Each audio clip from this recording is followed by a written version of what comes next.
ओम शांति। 1 अप्रैल 2021 बाबा के महावाक्य। मीठे बच्चे, तुम ईश्वरीय सैल्वेशन आर्मी हो। तुम्हें सबको सद्गति देनी है। सबकी प्रीत एक बाप से जुटानी है। प्रश्न: मनुष्य अपना अक्ल किस बात में लगाते हैं और तुम्हें अपना अक्ल कहाँ लगाना है? उत्तर: मनुष्य तो अपना अक्ल आकाश और सृष्टि का अंत पाने में लगा रहे हैं, लेकिन इससे तो कोई फायदा नहीं। इसका अंत तो मिल नहीं सकता। तुम बच्चे अपना अक्ल लगाते हो पूज्य बनने में। उन्हें दुनिया नहीं पूजेगी। तुम बच्चे तो पूज्य देवता बनते हो। गीत। तुम्हें पाके हमने जहां पा लिया, जमी तो जमी आसमां पा लिया। ओम शांति। बच्चे समझ गए हैं, यह है ज्ञान मार्ग, वह है भक्ति मार्ग। अब प्रश्न उठता है कि भक्ति मार्ग अच्छा व ज्ञान मार्ग अच्छा? दो चीज हुई ना। कहा जाता है ज्ञान से सद्गति होती है। जरूर कहेंगे भक्ति और ज्ञान दोनों अलग अलग हैं। मनुष्य समझते हैं कि भक्ति करने से ज्ञान मिलेगा, तब सद्गति होगी। भक्ति के बीच में ज्ञान आ नहीं सकता। भक्ति सबके लिए है, ज्ञान भी सबके लिए है। इस समय है भी कलयुग का अंत, तो जरूर सबकी दुर्गति होगी। इसलिए पुकारते भी हैं और गाते भी हैं कि और संग तोड़ अब तुम संग जोड़े। अब वह कौन है, किसके साथ जोड़ेंगे, यह तो समझते नहीं है। अक्सर करके बुद्धि कृष्ण तरफ जाती है। हम सच्ची प्रीत तुम संग जोड़े। तो जब कृष्ण से ही प्रीत जोड़ते हैं, तो फिर गुरु गोसाई और किसकी दरकार ही नहीं। कृष्ण को ही याद करना है। कृष्ण का चित्र तो सबके पास है। कृष्ण जयंती भी मनाते हैं, फिर और कोई के पास जाने की दरकार ही नहीं। जैसे मीरा ने एक संग जोड़ी, काम काज करते कृष्ण को ही याद करती रही। घर में रहना करना, खाना पीना तो होता है। सच्ची प्रीत एक कृष्ण से जोड़ी। जैसे कि वह आशिक और वह माशूक हो गए। कृष्ण को याद करने से फल भी मिलता है। कृष्ण को तो सब जानते हैं, गाते भी हैं, सच्ची प्रीत हमने तुमसे जोड़ी और संग तोड़ी।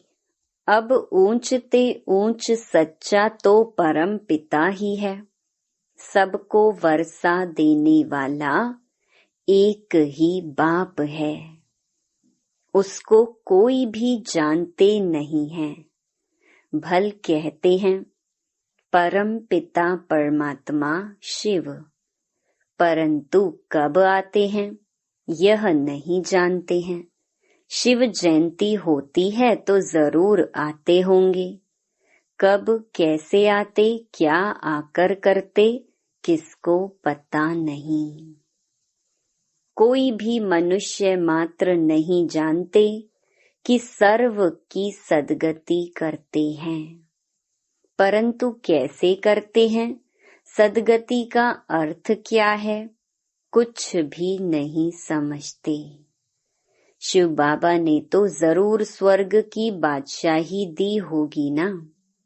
तुम बच्चे जो उस धर्म के थे, तुमको यह पता नहीं था, भूल गए थे, तो फिर और कैसे जान सकेंगे। अभी शिव बाबा द्वारा तुमने जाना है और दूसरों को बताते हो। तुम हो ईश्वरीय सैल्वेशन आर्मी। सैल्वेशन कहो व सद्गति की आर्मी कहो। अभी तुम बच्चों पर रिस्पॉन्सिबिलिटी ठहरी। तुम चित्रों पर भी समझा सकती हो। भाषाएं बहुत हैं, मुख्य भाषाओं में चित्र बनाने पड़ते हैं। भाषाओं का भी बड़ा झंझट है, इसीलिए प्रदर्शनी भी बनानी पड़े। चित्रों पर समझाना बड़ा सहज होता है। गोले में भी सारा ज्ञान है, सीढ़ी सिर्फ भारतवासियों के लिए है, इसमें और कोई धर्म है नहीं।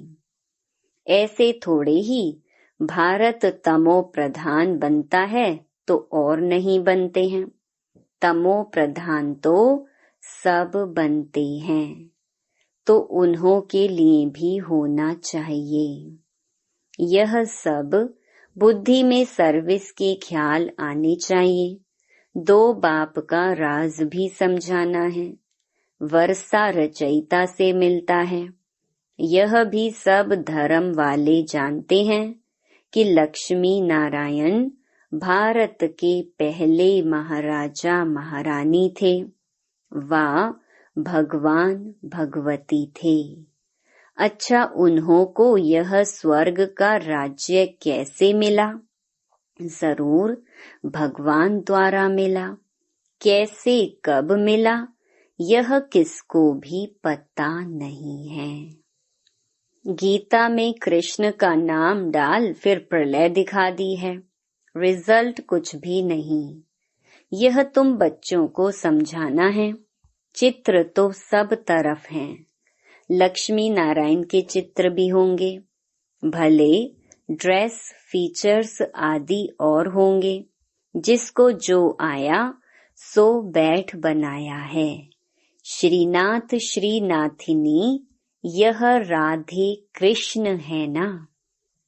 श्री राधे श्री कृष्ण तो ताज वाले नहीं हैं, काले भी नहीं हैं।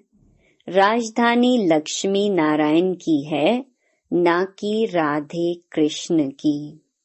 मंदिर तो अनेक प्रकार के बनाए हैं, नाम तो एक ही रखेंगे, लक्ष्मी नारायण। डिनेस्टी लक्ष्मी नारायण की कहेंगे। राम सीता का घराना, लक्ष्मी नारायण का घराना, राधे कृष्ण का घराना नहीं होता है।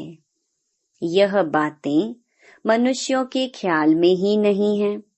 तुम बच्चे भी नंबरवार पुरुषार्थ अनुसार जानते हो। जिनको सर्विस का शौक है वह तो फतकते हैं। कोई कहते हैं हम समझते हैं, परंतु धीरे धीरे मुख खुलने की भी युक्तियां रचनी पड़ती हैं। कई समझते हैं वेद शास्त्र अध्ययन करने से, यज्ञ तप आदि करने से, तीर्थ आदि करने से परमात्मा को पा सकते हैं, परंतु भगवान कहते हैं यह सब मुझसे दूर करने के रास्ते हैं। ड्रामा में सबको दुर्गति को पाना ही है, तो फिर ऐसी बातें बताते हैं।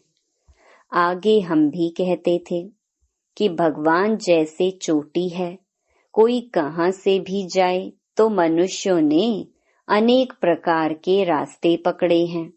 भक्ति मार्ग के रास्ते पकड़ पकड़ कर जब थक जाते हैं तब फिर भी भगवान को ही पुकारते हैं कि हे पतित पावन, आप आकर पावन बनने का रास्ता बताओ। आप बिगर पावन हो नहीं सकते हैं, थक गए हैं। भक्ति दिन प्रतिदिन पूरा थकाएगी। अभी तो मेले आदि पर कितने लाखों जाकर इकट्ठे होते हैं, कितनी गंदगी होती है। अब तो है अंत, दुनिया को बदलना है। वास्तव में दुनिया एक ही है, दो भाग बनाए हैं तो मनुष्य समझेंगे स्वर्ग नरक अलग अलग दुनिया है, परंतु यह आधा आधा है। ऊपर में सतयुग, फिर त्रेता, द्वापर, कलयुग। कलयुग में तमो प्रधान बनना ही है। सृष्टि पुरानी होती है, इन बातों को कोई समझते नहीं, मूंझे हुए हैं। कोई कृष्ण को भगवान तो कोई राम को भगवान कह देते हैं। आजकल तो मनुष्य अपने को भगवान कह देते हैं। हम ईश्वर के अवतार हैं। देवताओं से भी मनुष्य तीखे हो गए हैं। देवताओं को फिर भी देवता ही कहेंगे। यह तो फिर मनुष्य को भगवान कह देते। यह है भक्ति मार्ग। देवताएं तो स्वर्ग में रहने वाले थे। अभी कलयुग आयरन एज में फिर मनुष्य भगवान कैसे हो सकते? बाप कहते हैं, मैं आता ही हूँ संगम युग पर, जबकि मुझे आकर सारी दुनिया को ट्रांसफर करना है। कलयुग से सतयुग हो, बाकी सब शांति धाम में चले जाएंगे। वह है निराकारी दुनिया, यह है साकारी दुनिया। निराकारी झाड़ भी समझाने लिए बड़ा बनाना पड़े। ब्रह्म महतत्व भी इतना बड़ा है जितना बड़ा आकाश है। दोनों का अंत नहीं पा सकते हैं। भल कोशिश करते हैं, एरोप्लेन आदि में जाएंगे, परंतु अंत नहीं पा सकेंगे। समुद्र ही समुद्र, आकाश ही आकाश है, वहां तो कुछ भी है नहीं। भल कोशिश बहुत करते हैं, परंतु इन सब बातों से फायदा क्या? समझते हैं, हम अपना अक्ल निकालते हैं। यह है मनुष्यों का अक्ल। साइंस का घमंड भी मनुष्यों में है। भल कितना भी कोई अंत पाए, परंतु उनको सारी दुनिया पूजेगी तो नहीं। देवताओं की तो पूजा होती है। तुम बच्चों को बाप कितना ऊंच बनाते हैं, सबको ले जाते हैं शांति धाम। भल यह सब जानते हैं हम मूल वतन से आते हैं, परंतु जिस प्रकार तुम समझते हो वैसे दुनिया नहीं जानती। वह क्या है, कैसे आत्माएं वहां रहती हैं, फिर नंबरवार आती हैं, यह कोई नहीं जानते। ब्रह्म महतत्व में निराकारी झाड़ है, यह नहीं समझते हैं। सतयुग में थोड़े रहते हैं, बाकी सब आत्माएं मूल वतन में रहती हैं। जैसे यह साकारी वतन है, वैसे ही मूल वतन है। वतन कभी खाली नहीं होता, ना यह ना वह। जब अंत होता है तो ट्रांसफर हो जाते हैं। कुछ तो इस वतन में रहते हैं। सारा वतन खाली हो जाए फिर तो प्रलय हो जाए। प्रलय होती नहीं, अविनाशी खंड है ना। यह सब बातें बुद्धि में रखनी है। सारा दिन यही ख्यालात चलते रहें, हम किसका कल्याण करें। तुम संग प्रीत जुटी तो उनका परिचय देवे ना। वह बाप है, उनसे वर्षा मिलता है। कैसे मिलता है सो हम बता सकते हैं। बताने वालों में भी नंबरवार हैं। कोई तो बहुत अच्छी रीति भाषण करते हैं, कोई नहीं कर सकते हैं तो सीखना पड़े। हर एक बच्चे को अपना कल्याण करना है। जबकि रास्ता मिला है तो एक दो का कल्याण करना है। दिल होती है औरों को भी बाप से वर्षा दिलाएं, रूहानी खिदमत करें।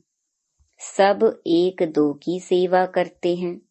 बाप आकर रूहानी सेवा सिखाते हैं और कोई भी रूहानी सेवा नहीं जानते। रूहानी बाप ही रूहों की सेवा करते हैं। जिस्मानी सेवा तो जन्म जन्मांतर बहुत की। अब अंतिम जन्म में रूहानी सेवा करनी है जो बाप ने सिखाई है। कल्याण इसमें है और कोई में फायदा नहीं। गृहस्थ व्यवहार में भी रहना है, तोड़ निभाना है। उनको भी यही समझाकर कल्याण करना है। प्रीत होगी तो कुछ सुनेंगे। कोई तो डरते हैं कि पता नहीं हमको भी सन्यास ना करना पड़े। आजकल तो सन्यासी बहुत है ना। कफनी पहन 2 अक्षर सुनाया, खाना तो मिल ही जाता है कहाँ ना कहाँ से। कोई दुकान पर जाएगा, 2 पूरी दे देंगे, फिर दूसरे पास जाएंगे, पेट पूजा हो जाती है। भीख मांगने वाले भी अनेक प्रकार के होते हैं। इस बाप से तो एक ही प्रकार का वर्षा मिलता है, बेहद की बादशाही मिलती है। सदा निरोगी बनते हैं। साहूकार मुश्किल उठते हैं। गरीबों का भी कल्याण करना चाहिए। बाबा प्रदर्शनियां बहुत बनवा रहे हैं क्योंकि गावड़े बहुत है ना। मिनिस्टर आदि समझेंगे कि यह नॉलेज अच्छी है तो सब सुनने लग पड़ेंगे। हाँ, आगे चलकर तुम्हारा नाम बाला होगा। फिर बहुत आएंगे। कट निकालने में टाइम लगता है। रात दिन कोई लग जाए तो शायद निकल पड़े। आत्मा प्योर हो जाएगी तो फिर यह शरीर भी छोड़ेगी। यह सब समझने की बातें हैं। प्रदर्शनी में भी समझाना है। मुख्य है सारी भारत की बात। भारत का राइज हो जाता है तो सबका राइज हो जाता है। प्रोजेक्टर से भी प्रदर्शनी में जास्ती सर्विस हो सकती है। धीरे धीरे वृद्धि को पाते जाएंगे। दिन प्रतिदिन तुम्हारा नाम बाला होता जाएगा। यह भी लिखना चाहिए कि 5000 वर्ष पहले भी ऐसे हुआ था। यह तो बड़ी वंडरफुल बातें हैं। बाबा इशारा देते हैं, बच्चे बहुत बातें भूल जाते हैं। कुछ भी होता है तो कहेंगे आज से 5000 वर्ष पहले भी ऐसे हुआ था। है बहुत क्लियर बात, परंतु जब किसकी बुद्धि में यह बैठे। अखबार में डाल सकते हैं तो कुछ समझें तो सही। ज्ञान मार्ग में बड़ी फर्स्ट क्लास अवस्था चाहिए। ऐसी ऐसी बातों को याद कर हर्षित भी रहना होता है। प्रैक्टिस पड़ जाए तो फिर अवस्था बहुत खुश मिजाज हो जाती है। अच्छा, मीठे मीठे सिकिलधे बच्चों प्रति मात पिता बाप दादा का याद प्यार और गुड मॉर्निंग। रूहानी बाप की रूहानी बच्चों को नमस्ते। धारणा के लिए मुख्य सार।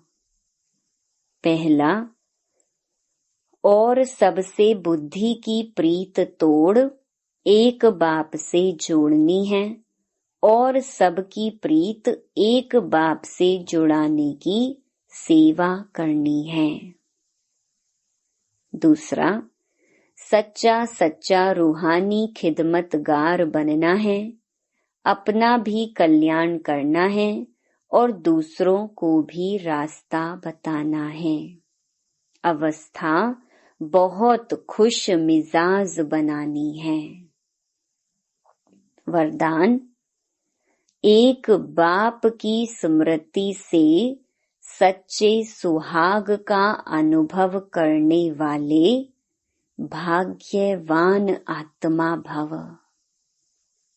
जो किसी भी आत्मा के बोल सुनते हुए नहीं सुनते, किसी अन्य आत्मा की स्मृति, संकल्प व स्वप्न में भी नहीं लाते, अर्थात किसी भी देहधारी के झुकाव में नहीं आते, एक बाप दूसरा न कोई इस स्मृति में रहते हैं, उन्हें अविनाशी सुहाग का तिलक लग जाता है। ऐसे सच्चे सुहाग वाले ही भाग्यवान हैं। स्लोगन, अपनी श्रेष्ठ स्थिति बनानी है तो अंतर्मुखी बन फिर बाह्य मुक्ता में आओ। Om Shanti. To watch Peace of Mind channel videos on YouTube, subscribe us on youtube.com/tvpeaceofmind. Just a click for a peaceful life.